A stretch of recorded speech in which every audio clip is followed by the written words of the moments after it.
Hi friends, మనకు దేశంలో అక్షరాస్యత బాగా పెరిగింది.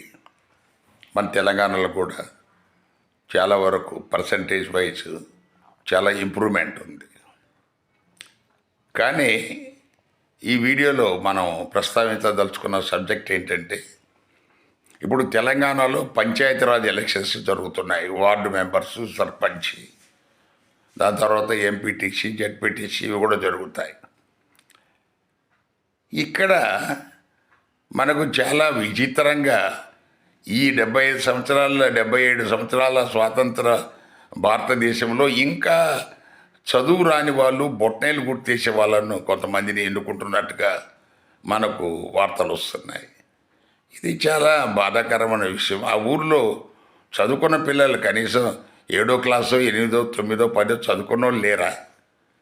సో వాళ్ళను అంటే మీరు రాజ్యాంగాన్ని అంటే ప్రజాస్వామ్యాన్ని మనకు గ్రామీణ లెవెల్లోనే ఈ రకంగా మనము భ్రష్టు పట్టిస్తున్నాము.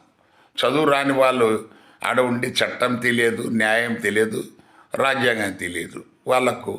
అది వాళ్ళకి ఇబ్బంది, ఆ గ్రామానికి ఇబ్బంది. దయచేసి ఎవరైనా కనీసం చదువుకున్న వాళ్ళు, మనమేం పెద్ద డిగ్రీ కావాలని మనం అంటం లేదు, కనీసం 6th క్లాస్ అన్నా లేకపోతే 7th క్లాస్ వరకన్నా చదువుకున్న వాళ్ళను మనకు ఎన్నుకుంటే మనకు ఆ గ్రామానికి మేలు జరుగుతుంది. కొంతమంది సర్పంచులు ప్రపంచము గుర్తించదగ్గ స్థాయిలో గ్రామాలకు మేలు చేసిన వాళ్ళు ఉన్నారు.